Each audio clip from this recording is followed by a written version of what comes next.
आज के लेक्चर में हम लोग एक बहुत ही महत्वपूर्ण टॉपिक पढ़ने वाले हैं जिसका नाम है टाइप्स ऑफ मैट्रिक्स। नाम क्या है? तो टाइप्स ऑफ मैट्रिक्स है दोस्तों। ये टाइप्स ऑफ मैट्रिक्स जो है बहुत ही इंपॉर्टेंट होते हैं और आपको जितने भी मैं टाइप बता रहा हूँ आप उसको शुरू से अंत तक जरूर वॉच कीजिएगा वीडियो को और सब समझ लीजिएगा। तो चलिए शुरू करते हैं। पहला जो टाइप है वो है आपका रो मैट्रिक्स। मतलब रो मैट्रिक्स किसे कहते हैं? तो मैं आपको बता दूं कि ऐसी मैट्रिक्स जिसमें केवल एक रो हो, नंबर ऑफ रो कितना हो? एक हो, उसे हम कहते हैं रो मैट्रिक्स। आपको हम ये एग्जांपल भी मैं दिया हूं। देखिए इसमें कितने रो हैं? तो एक रो है। इसमें कितने रो हैं? तो एक रो है। ठीक है, तो जिस मैट्रिक्स में अगर एक रो होगा ना तो उसे ही हम रो मैट्रिक्स कहते हैं। तो आपको समझ में आ गया होगा कि रो मैट्रिक्स मतलब कि जिस मैट्रिक्स में केवल और केवल एक रो हो, ओनली वन रो हो। ठीक है, चलिए अब हम लोग देखते हैं second one number. Second number ये है कलम मैट्रिक्स। क्या है ये? कलम मैट्रिक्स किसे कहते हैं? हिंदी में इसे स्तंभ आव्यूह कहते हैं। तो वैसी मैट्रिक्स को हम कलम मैट्रिक्स कहते हैं जिसमें नंबर ऑफ कलम की जो संख्या होगी वन होगी। वन होगी, क्या होगी? वन होगी। तो आप ये समझ में आ गया होगा आपको कि ये एक ऐसी मैट्रिक्स है, देखिए जिसमें आपको रो तीन है लेकिन कलम क्या है? एक है। तो वही तो परिभाषा है कि जिस मैट्रिक्स में कलम एक हो उसे कलम मैट्रिक्स कहते हैं। चलिए आइए अब हम थर्ड देखते हैं। थर्ड नंबर जो है आपका रेक्टेंगुलर मैट्रिक्स है, यानी आयताकार आव्यूह। तो वैसी आव्यूह को हम रेक्टेंगुलर मैट्रिक्स कहते हैं। मतलब वैसी आव्यूह को हम आयताकार आव्यूह कहते हैं जिसमें एम और एन जो है ना बिल्कुल अलग होता है, यानी एम और एन बराबर नहीं होता है। जैसे एक एग्जांपल हमने लिया है, यहाँ पे एक मैट्रिक्स लिया है 3x4 का। तो आपको पता है कि ये वाला जो होता है, ये वाला जो होता है एम होता है और ये वाला जो होता है एन होता है। ठीक है ना? और ये एम और एन बराबर नहीं होना चाहिए। अगर एम बराबर एन नहीं है तो उसे ही हम कहते हैं क्या? Rectangular matrix. अच्छा, रेक्टेंगल का मतलब क्या होता है कि अगर इसको हम देखिए, अगर ये बना देंगे, देखिए रेक्टेंगल की तरह दिख रहा है ना आपको, देखिए मतलब एक आयत की तरह दिख रहा होगा, तो इसलिए इसका नाम क्या पड़ा? तो आयताकार आव्यूह। ठीक है, कोई दिक्कत की बात नहीं है। अगला जो है चौथा नंबर वो है स्क्वायर मैट्रिक्स, जिसे हिंदी में कहते हैं वर्ग आव्यूह। तो वर्ग आव्यूह बहुत सिंपल है, रेक्टेंगल का ही एक रूप होता है, लेकिन इसमें क्या होता है? Number of row equal to number of column होता है। Number of row equal to number of column होता है। मतलब यूं कहें कि m बराबर n होता है। सवाल पूछता भी है कि एक वर्ग आव्यूह का कंडीशन क्या होता है? यदि कोई matrix A I J M cross N का है तो आपको याद रखना है कि m बराबर क्या होता है? n होता है। क्या होता है? m बराबर n होता है। क्या आप इस बात को समझे कि नहीं समझे? तो अब हम लोग देखते हैं अगला जो है पांचवा, डायगोनल मैट्रिक्स। कौन है? Diagonal matrix. देख लेते हैं। पांचवा है डायगोनल मैट्रिक्स। अभी डायगोनल मैट्रिक्स क्या होता है देखिएगा ध्यान से। एक ऐसी मैट्रिक्स को हम डायगोनल मैट्रिक्स कहते हैं जिसमें डायगोनल के छोड़ के, देखिएगा ये डायगोनल के एलिमेंट को छोड़ के बाकी सब जीरो है। डायगोनल यानी विकर्ण के अवयव को छोड़ के बाकी सब जीरो है। विकर्ण के अवयव को छोड़ के बाकी सब जीरो है। तो इसे लिखा गया है कि इस आव्यूह के विकर्ण के अवयवों को छोड़कर सभी अवयव जीरो होता है, उसे ही हम लोग डायगोनल मैट्रिक्स या विकर्ण आव्यूह कहते हैं। मैट्रिक्स में विकर्ण का मतलब केवल यही जिसका आई और जे बराबर होता है। यहाँ लिखे भी हैं कि जहाँ क्या होगा, आई और जे बराबर नहीं है वहां जीरो होगा, और क्या होगा, आई और जे जहां बराबर है वहां जीरो नहीं होगा। ठीक है ना, याद रखिएगा। स्केलर मैट्रिक्स क्या होते हैं? तो स्केलर मैट्रिक्स वो मैट्रिक्स होता है जिसमें आई और जे यदि बराबर नहीं है तो उस केस में जीरो होगा, और आई और जे बराबर है तो उस केस में क्या होगा? के होगा। मतलब हम लोग अपनी भाषा में समझें तो विकर्ण के अवयव आपस में बराबर होते हैं किसी संख्या के, और बाकी सब जीरो होता है। विकर्ण अवयव आपस में सभी बराबर होता है और बाकी सब क्या होता है? जीरो होता है। ठीक है, देखिए आपको डायगोनल में और इसमें अंतर क्या है कि डायगोनल में वो अलग अलग था, लेकिन स्केलर में ये सब बराबर बराबर होता है। यही अंतर है दोनों में। ठीक है, अब उसी का एक और रूप आता है जिसका नाम है आइडेंटिटी मैट्रिक्स। बहुत पूछता है, हिंदी में तत्समक आव्यूह कहते हैं, और इसे आई से सूचित किया जाता है। समझे? तो एक ऐसी वर्ग आव्यूह को हम आइडेंटिटी मैट्रिक्स कहते हैं जहां ए आई जे जो एलिमेंट है, फॉर आई और जे अगर बराबर है तो उसका मान वन होगा, और आई और जे बराबर नहीं है तो वो जीरो होगा।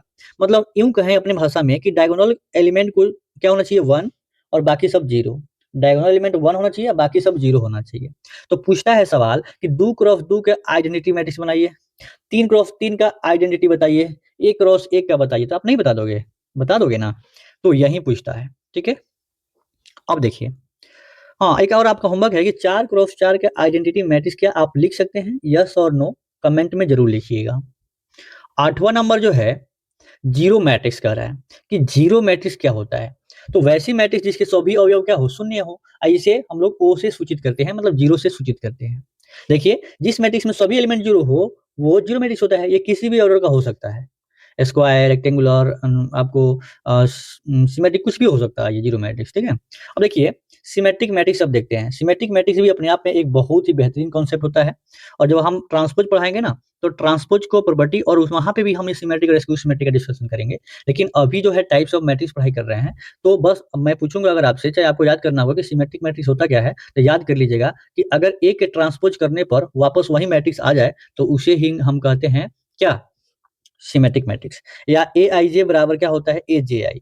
उल्टा करने पर कोई फ़र्क ना पड़े, ठीक है? मतलब ट्रांसपोज़ करें, आप मैट्रिक्स में कोई बदलाव नहीं हो, तो वहीं क्या होता है? सिमेट्रिक मैट्रिक्स होता है। उसी प्रकार से होता है अगला एसक्यू सिमेट्रिक मैट्रिक्स, 10वां नंबर। एसक्यू सिमेट्रिक मैट्रिक्स क्या होता है? तो ट्रांसपोज़ करने पर माइनस ए मल्टीप्लाई हो जाए, क्या हो जाए? माइनस ए हो जाए। क्लियर है ना? आगे देखिएगा। इसमें क्या होता है आपको ये ध्यान रखना है कि अगर एलिमेंट की बात करें तो एआईजे जो होता है ना माइनस एजेआई होता है, मोस्ट इंपॉर्टेंट है। और सबसे इंपॉर्टेंट ये है कि इसके विकर्ण के अवयव क्या होता है? जीरो होता है। किसके? एसक्यू सिमेट्रिक मैट्रिक्स के। यानी इसका हिंदी में लिख देता हूँ, इसका हिंदी होता है विषम सममित अवयव। क्या होता है? विषम सममित अवयव। ठीक है? बहुत मस्त कांसेप्ट है, ध्यान रखिएगा। मैं जो बता रहा हूँ ना उसको ज़रूर ध्यान रखिएगा, ज़रूर याद रखिएगा आप। ये जो 10 नंबर 11 नंबर जो है, ये अब ऑर्थोगोनल मैट्रिक्स भी कई बार पूछता है। ऑर्थोगोनल मैट्रिक्स किसे कहते हैं? तो इसको हिंदी में कहते हैं लंबकोणीय अवयव। तो ऐसी मैट्रिक्स जिसमें ए और उसके ट्रांसपोज़ को निकाल के मल्टीप्लाई किया जाए तो आई आ जाए, या ए डैश इंटू ए क्या हो जाए? आई हो जाए। बहुत इंपॉर्टेंट है, ठीक है? इसके उदाहरण लिख दिए हुए हैं और इसका डिटरमिनेंट निकालेंगे ना तो या तो 1 आएगा या तो -1 आएगा, ध्यान रखिएगा। चलिए, इनवॉल्यूटरी मैट्रिक्स का अनैच्छिक अवयव क्या होता है? मतलब कोई मैट्रिक्स है उसको अगर स्क्वायर करें तो क्या हो जाए? आई के बराबर आ जाए या ए इनवर्स ए के बराबर हो जाए, मतलब ए इनवर्स करें कोई फ़र्क ही ना पड़े, तो उसे ही इनवॉल्यूटरी मैट्रिक्स या अनैच्छिक अवयव कहते हैं। तो समझ में आया ही होगा। आइडेम्पोटेंट मैट्रिक्स, ये फ़ॉर्मूला याद करिएगा डायरेक्ट, इसमें फ़ॉर्मूला पूछ लिए जाते हैं आपसे। तो आइडेम्पोटेंट मैट्रिक्स क्या होता है? तो ए स्क्वायर करें लेकिन वापस वही मैट्रिक्स मिल जाए तो उसको आइडेम्पोटेंट मैट्रिक्स कहते हैं। नीलपोटेंट मैट्रिक्स किसे कहते हैं? तो वैसी स्क्वायर मैट्रिक्स जिसमें ए के पावर p किया जाए तो जीरो मैट्रिक्स मिले, जहाँ p एक क्या है? नेचुरल नंबर है। एक उदाहरण से मैंने आपको समझाने का प्रयास किया है कि एक मैट्रिक्स लिया हूँ 0, 0, 1, 0 और ए स्क्वायर निकाला है तो 0, 0 आ गया है, मतलब जीरो मैट्रिक्स आ गया है। यानी यहाँ पे p का मान कितना हो जाएगा? 2 हो जाएगा। क्या हो जाएगा ये? p का मान 2 हो जाएगा। क्यों? क्योंकि 2 बार मल्टीप्लाई किए हैं ना, उसी में 0 आ गया है। तो किसी में 3 बार करेंगे तो 0 आएगा, किसी में 4 बार करेंगे तो 0 आएगा, तो वहाँ p का मान 4 हो जाएगा। अब देखिए दो और एकदम मस्त कॉन्सेप्ट अच्छा ये कि सिंगुलर मैट्रिक्स किसे कहते हैं? तो सिंगुलर मैट्रिक्स या व्युत्क्रमणीय अवयव उसे कहते हैं जिसका डिटरमिनेंट 0 होता है। यानी इसका इन्वर्स पॉसिबल नहीं होता है। मतलब परीक्षा में पूछता है बताइए इन्वर्स पॉसिबल होगा? तो नहीं, ए इन्वर्स नॉट पॉसिबल। नहीं, तो यहाँ पे याद रखना पड़ता है और यहाँ ए इन्वर्स पॉसिबल। अरे तभी तो हमने लिखा है कि व्युत्क्रमणीय है, उन्हें उल्टा निकाला जा सकता है और ऊपर वाले का सिंगुलर का उल्टा नहीं निकाला जा सकता है। तो ये नॉन सिंगुलर मैट्रिक्स भी क्या होता है कि जिस मैट्रिक्स का डिटरमिनेंट 0 नहीं आता है ना, उसे हम नॉन सिंगुलर कहते हैं, नॉन सिंगुलर मैट्रिक्स, और जिसका 0 आता है ना, उसको हम सिंगुलर मैट्रिक्स कहते हैं। क्या आपको ये सारी बातें समझ में आई कि नहीं आई? अगर ये वीडियो आपको अच्छा लगा है ना, तो वीडियो को प्लीज़ लाइक कर दीजिए और दोस्तों में शेयर ज़रूर कर दीजिएगा। ये बहुत मस्त कॉन्सेप्ट है भाई, मैं बहुत मेहनत कर रहा हूँ आप लोग के लिए। तो आप लोग का भी तो ये बनता है ना कि वीडियो को थोड़ा लाइक कर दें और शेयर ज़रूर कर दें, ताकि आप अगर साथ दोगे तभी तो मैं बढ़िया-बढ़िया कॉन्सेप्ट आपको दूँगा और नोट्स भी दूँगा, ठीक है ना? हर चीज़ आपको टेलीग्राम पे डला रहा है, वहाँ पे आप जा कर के देख सकते हैं इसको।